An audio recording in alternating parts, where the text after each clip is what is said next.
시편, 오늘 시편을 같이 한번 나눠보려고 하는데, 시편 125편을 한번 펴보시기 바랍니다. 일단 시편의 큰 특징은, 칼빈이 이렇게 이야기했어요. 시편은 모든 사람들의 영혼의 해부학이다. 그러니까 이 해부학이라는 것은 거울이다. 영혼을 비추는 거울과 같다. 이런 이야기죠. 이 채널은 10대들이 잘 성경을 이해할 수 있게 그렇게 만든 채널인데, 뭐, 다 보셔도 상관없겠지만, 특별히 학생들이 오늘 이 시편 125편 말씀을 통해서, 어, 우리에게 닥쳐온 문제를 어떻게 해결할 것인가, 하나님을 의지한다는 것이 무엇인가, 그런 것들을 잘 한번 이해해 봤으면 좋겠습니다. 자, 봐보세요.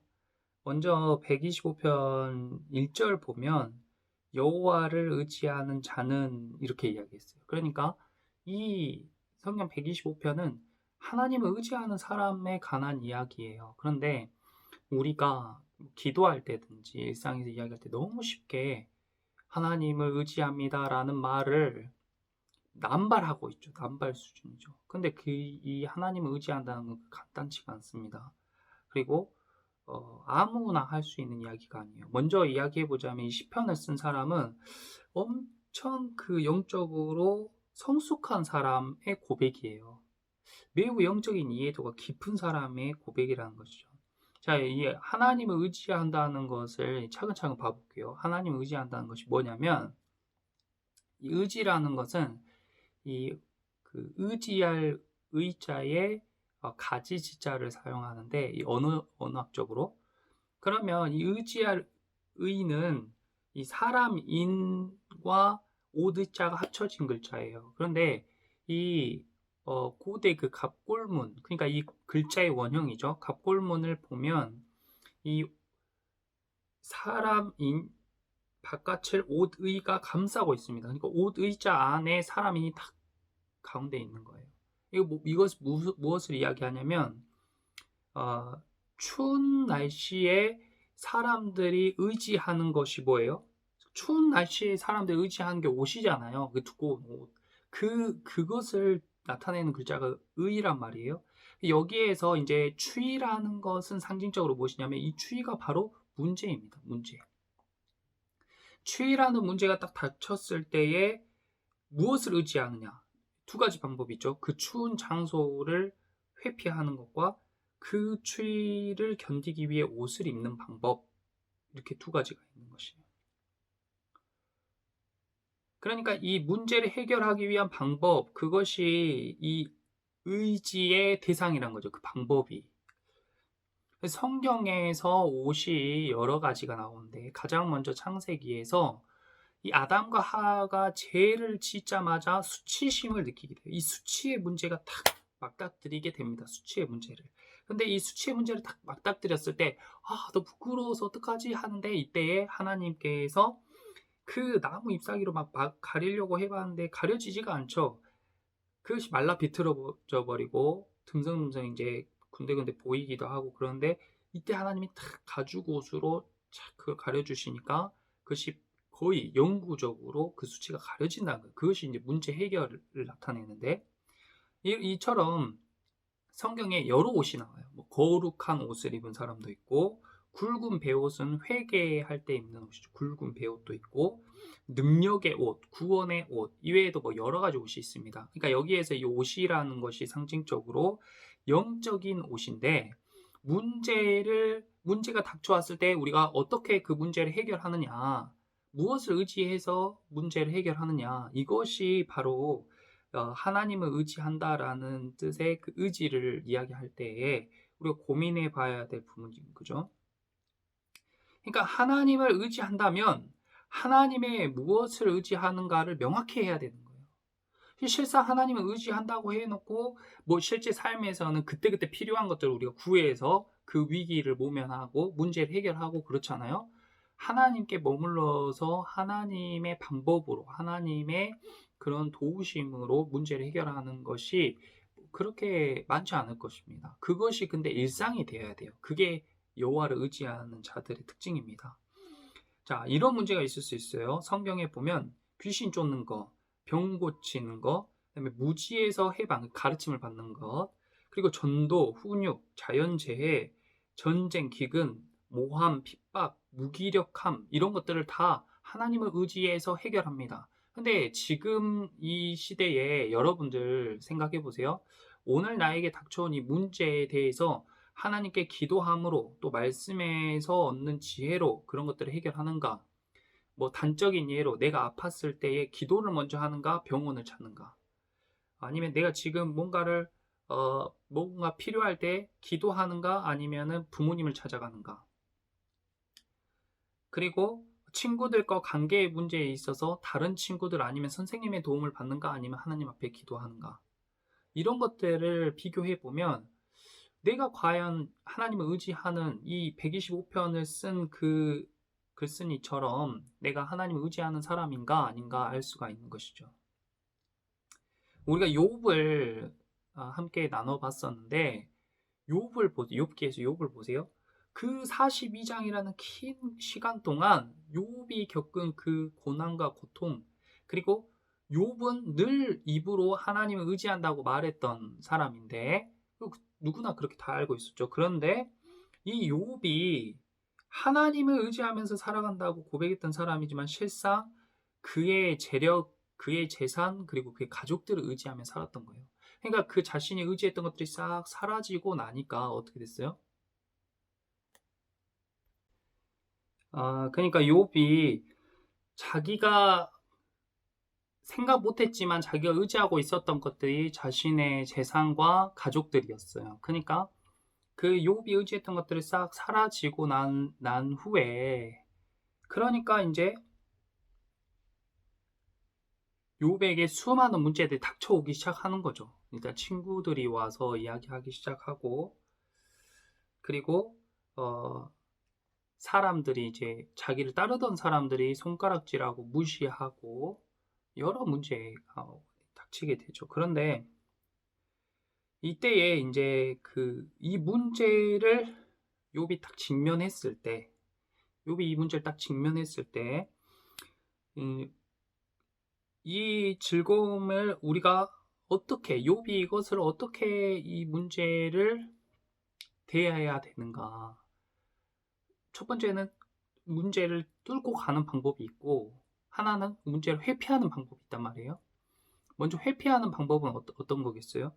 문제가 사람들이 친구들이 찾아서 너가 잘못했으니까 회개해라 너 그럴 줄 알았다 하면서 남의 속도 모르고 막 속을 박박 긁는데 그들을 다 피해서 도피해버리고 잠수해버리고 그렇게 하는 방법이 있겠죠. 피하는 방법이 있고 또 하나는 정말 극단적인 선택이지만 충분히 욥처럼 재산이 싹 없어지고 가족이 다 죽고 온 몸이 질병에 걸려서 만신창이가 된 이런 상황이라면 충분히 자살도 생각할 수 있겠죠. 이 고통에서 벗어나고 싶다 하고 극단적 선택을 할 수도 있었을 것입니다. 그런데 욥은 그렇게 하지 않았어요. 욥은 그렇게 하지 않고 이 괴로움을 직면한 거예요. 그러니까 이 문제를 직면하는가 회피하는가 그것이 문제를 대하는 방법에서 가장 중요한 것입니다. 왜냐하면 우리가 정신적으로나 영적으로 성장한다고 할 때 이 스카펫 박사님이 그런 이야기를 했어요. 우리가 정신적으로나 영적으로 성장하는 유일한 방법이 무엇인가? 영적으로나 정신적으로 성장하는 유일한 방법은 이 문제를 통해서만 가능하다. 이 문제를 어떻게 해야 되냐? 이 문제를 회피하는 것이 아니라 직면하면서 이 문제를 정면으로 딱 마주하면서 그 문제로 인한 괴로움을 온몸으로 쫙 받고 그것을 통과하면서 이 괴로움을 견딘 후에 이 문제가 해결됐을 때 맛보는 그 즐거움. 이 문제가 해결됐을 때 이 즐거움을 기다리면서 끝까지 그 문제에서 오는 괴로움을 견디고 뚫고 가는 거죠. 이 여정이 길 수도 있고 짧을 수도 있는데 이 여정을 이 여정이 아무리 짧아도 겪는 사람에게는 굉장히 긴 시간처럼 느껴집니다. 그래서 이 견디는 시간을 바로 인내라고 하는 거예요. 그래서 야고보서에 우리가 인내하는 자를 복되다 하나니 하면서 욥의 인내를 보았고 욥의 결말을 우리가 들었으니 주는 가장 자비하시고 긍휼하신 분이다라는 그 말씀이 있잖아요. 그러니까 욥의 결말을 보세요. 욥의 결말이 이렇게 해피엔딩으로 끝날 수 있는 것은 그 40장 가까운 분량을 욥이 견뎠기 때문에 이것이 가능한 결말이라는 거예요. 그래서 우리에게 중요한 거, 여러분 잘 들으세요. 여러분들에게 중요한 게 뭐냐? 당신에게 즐거움을 나중으로 미룰 수 있는 능력이 있는가? 이걸 점검해 보셔야 돼요. 자, 이게 무슨 말이냐? 우리가 문제를 딱 직면했을 때 문제를 피하면 당장의 그 문제에서 오는 고통을 회피했다는 즐거움이 딱 옵니다. 하지만 그 문제는 남아있고 그것이 더 큰 문제를 만들어내죠. 그러니까 문제가 계속 터지는 거예요. 삶 가운데. 그런데 우리가 문제를 고통스럽지만 그걸 딱 직면하고 직진하여서 그걸 뚫고 지나가면 언제인지 몰라요. 언제인지 모르는데 그걸 뚫고 지나가면 그리고 그것을 지나가는 동안 하나님을 의지하며 하나님이 주시는 지혜와 인내와 능력으로 그걸 견뎌내면 그것을 해결했을 때 오는 큰 기쁨을 누릴 수가 있고 그 즐거움은 가죽옷처럼 영구적이다. 그런 이야기죠. 그 문제로 인한 즐거움은 영구적인 거예요. 이제 그것을 우리가 경험해야 되고 그런 경험들이 쌓였을 때에 영적으로 성숙해져 가는 거고 신앙이 성장하는 거고 하나님을 의지합니다 라고 이야기할 수가 있는 겁니다. 그런 걸 경험했을 때. 그러니까 이 하나님을 의지한다는 것은 신앙의 초보들이 하는 게 아니에요. 산전수전 겪은 사람들이 이야기할 수 있는 것입니다. 자, 3절에 악인의 규가 의인들의 땅에서는 그 권세를 누리지 못하리니. 악인의 규라는 거는 막대기죠. 막대기인데 메이스, 랩터 또는 그 로드 이런 막대기. 전쟁에서 쓸 수도 있고 흔히 왕들이 들고 있는 막대기인데 그 머리 부분에 장식이 있거나 하는 이 막대기는 권위를 상징하는데 그 막대기를 든 사람의 말이 곧 법이 됩니다. 그러니까 이것은 악인의 룰이라고도 할 수 있는데 여기에서 나오는 악인은 어떤 사람들인가? 하나님을 의지하지 않는 사람들. 그러니까 하나님 의지하는 사람들을 의인으로 보고 하나님 의지하지 않는 사람들을 악인으로 본 것입니다. 악인들은 의인의 땅에서는 그 권세를 누리지 못한다. 세상에서는 세상의 룰대로 살아가는 것이 좋죠. 세상에서는 세상의 룰대로 살아가는 것이 좋습니다. 그런데 의인들의 땅은 어디겠어요? 우리가 있는 여기에서 의인들의 땅이란 건 교회죠. 교회에는 세상의 법이 통하지 않는다. 그래서 교회에서는 약육강식 강한 사람이 이기고 적자 생존 그 잘 적응한 사람만이 남고 또 무전유죄 이런 세상의 법이 통하지 않는 곳이 교회여야 하는데 사실 교회에도 이런 법이 약간 통하는 경향은 있어요. 완벽하지 않기 때문에 경향은 있어요. 예쁜 사람들, 잘생긴 사람들 좋아하고 뭐 돈 있고 잘 살고 똑똑하고 이런 사람들을 좋아하는 경향은 있으나 본질은 그렇지가 않다. 의인들의 땅은 악인들의 룰이 통하지 않는 곳이다. 그러니까 교회에 나오려면 교회에 와서 무슨 옷, 너 머리 예쁘다, 화장 잘 받았다, 옷 예쁘다, 뭐 이번에 산 거 자랑하고 그 다음에 학교에서 성적 어땠네 이런 것이 기준이 되면 안 되고 대화의 기준이 이런 게 되면 안 되고 이번에 이런 문제가 있었지만 난 참 하나님을 인내하여서 이런 회복을 경험했다. 이런 간증이 이런 것들이 펴져야 돼요. 이것이 의인의 땅의 룰입니다.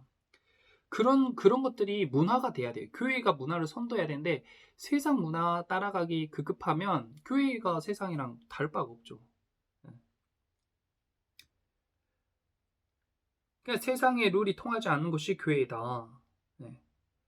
다음 이제 4절과 5절에 보면 여호와여 선한 자들과 마음이 정직한 자들에게 선대하소서 그러니까 정직이라는 것은 바를 정자에 고들직이잖아요. 이 바르게 곧장 문제에 하는 걸 정직이라고 하는 거예요. 여기서는 문제에 대해서 직진. 근데 직진하는데 그냥 맨 땅에 헤딩이 아니고 누구로 탁 이렇게 감싸고 직진하는 거예요. 하나님을 의지하고 하나님을 옷 입고 탁 직진하는 거예요. 그 추위를 향해서 직진하는 거예요. 그 추위가 끝날 때까지 견디는 거예요. 거기에서 오는 유익이 있죠.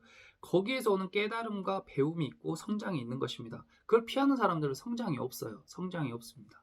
그러니까 교회를 오래 다닌 게 문제가 아니고 신앙생활을 하면서 교회에서 배우고 경험하면서 그것을 얼마나 삶 가운데에 그것을 시도하고 그 시도로 인한 경험치를 체득하느냐, 그러면서 영적으로 성숙하냐, 이게 이제 중요한 거죠.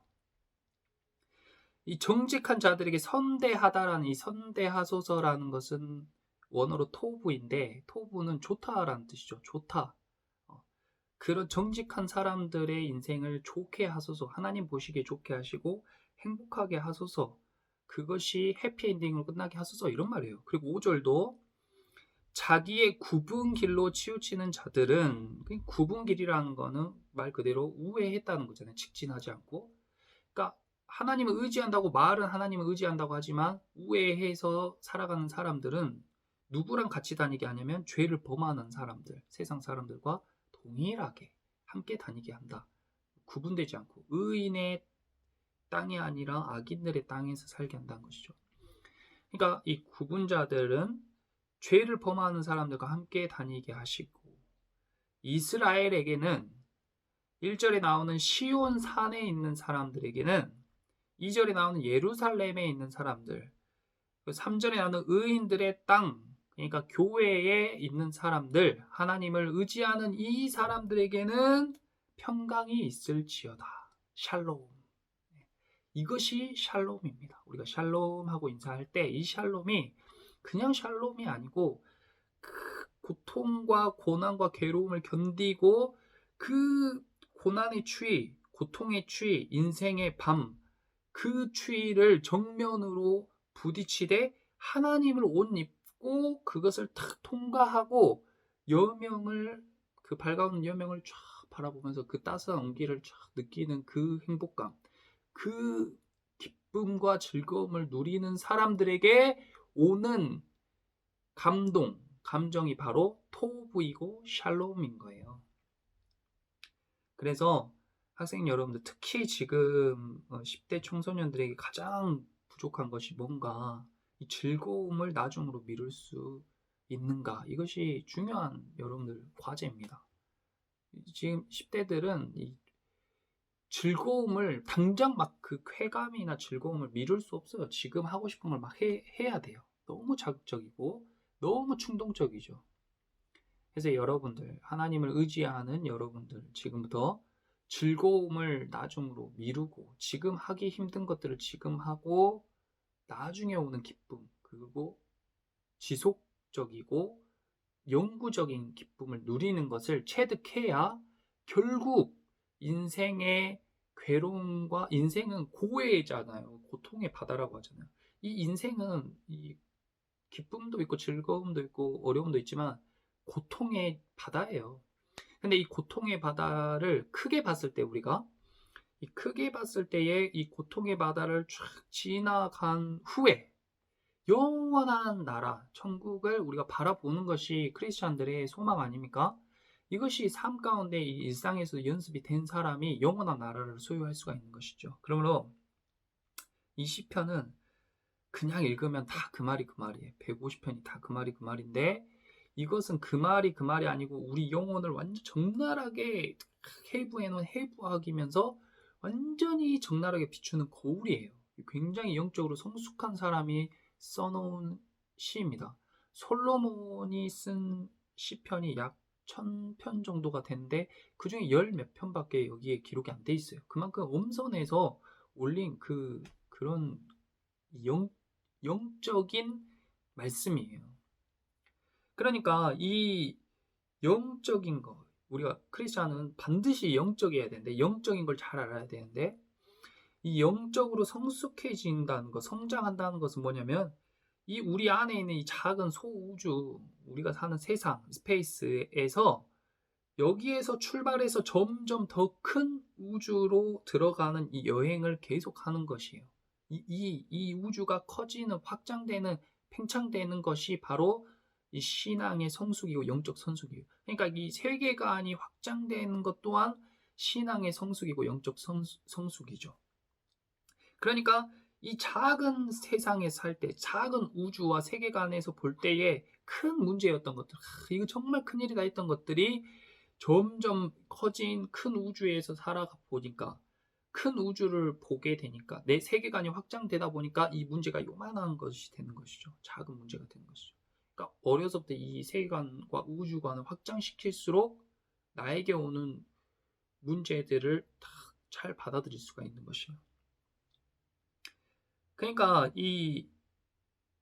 내 인생 가운데 이 수많은 문제들을 막 덮어놓고 피할 것이 아니라 다 덮어놓고 피하고 부모님께 맡기고 이러니까 학생들이 기운이 없는 거예요. 힘이 없는 거예요. 자기 문제는 자기가 해결해야죠. 어느 정도 부모님의 도움을 받을 수 있지만 자기가 할 수 있는 것은 자기가 해내고, 그러면서 거기에서 오는 정보들, 그리고 우리가 예배 중에 들은 그 말씀에서 오는 새로운 정보들을 그냥 귀로 듣고 이렇게 귀로 흘리는 것이 아니라 그것을 아주 치열하고 철저하게 소화를 시켜야 돼요. 그래야 자기 거가 되죠. 먹고 바로 싸면 그것이 자기 게 됩니까?